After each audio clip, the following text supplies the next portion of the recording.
je voudrais ce matin adresser un nouveau message personnel à Alain Juppé, qui demeure le meilleur candidat de la gauche pour 2017, en tout cas celui qui a le plus de chances d'être élu.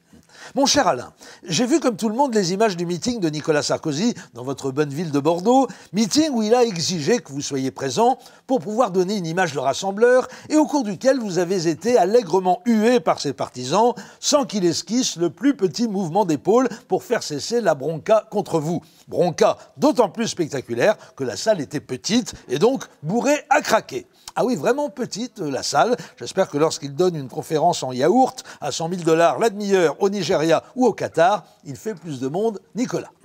Et on me dit, mon cher Alain, que vous le soupçonnez d'avoir organisé l'incident pour vous humilier publiquement dans votre fief et surtout pour vous intimider. Il y en a même qui racontent qu'il a sciemment écourté son discours pour ne pas vous donner l'opportunité de riposter à l'affront en quittant le meeting avant la fin. Franchement, comment peut-on soupçonner Nicolas Sarkozy d'une telle mesquinerie? Qui peut croire une seconde qu'un ancien président de la République puisse monter un traquenard aussi minable? Enfin, M. Sarkozy est un homme d'État qui a sauvé l'Europe face à une crise sans précédent depuis le krach de 1929. Il ne faudrait peut-être ne pas l'oublier. Que dis-je? Depuis le krach de 1929, depuis les grandes famines de 1788 même, voire depuis l'épidémie de peste bubonique de 1347. Et vous voudriez qu'un personnage de cette stature se rabaisse à monter de petites embuscades politiciennes de bas étage pour faire du mal à un vieux monsieur qui aura 72 ans en 2017? Allons donc.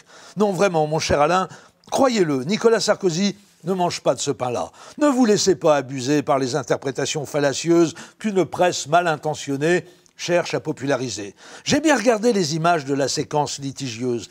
Effectivement, tout au long des interminables secondes, au cours desquelles le public du meeting de Bordeaux vous siffle et vous hue copieusement pour avoir eu l'impudence de préconiser l'unité de la droite et du centre, au lieu de faire vôtre les préconisations de Marine Le Pen, comme désormais n'importe quel républicain de droite digne de ce nom, on constate que l'ancien président reste parfaitement immobile durant votre calvaire, en conservant un visage totalement neutre, ce qui pour lui suppose un effort considérable.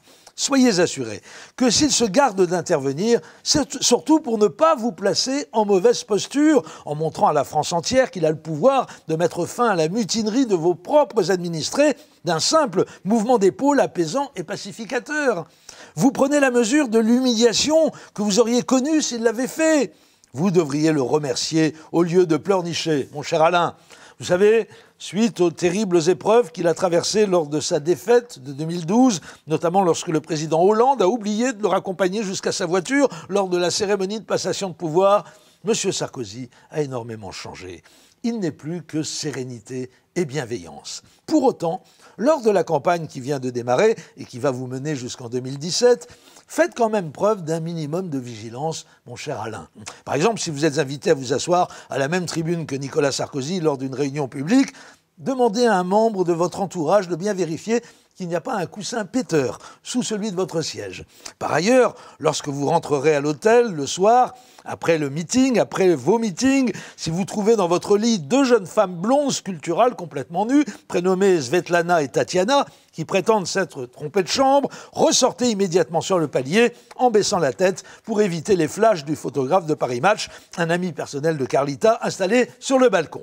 Enfin, si Patrick et Isabelle Balkany vous proposent un placement sûr et parfaitement légal pour vous aider à financer votre campagne, refusez tout net en leur expliquant que vous êtes déjà en contact avec Serge Dassault. Allez, courage Alain, il va vous en falloir à revendre parce qu'avec ce que vont vous faire subir Passepartout et Miss Botox, c'est pas 72 piges que vous aurez en 2017, mais 95. Heureusement pour vous que vous n'êtes plus en état de vous faire des cheveux blancs. Ça vous évitera de vous présenter à la primaire de l'UMP avec la binette du père Fouras. À lundi.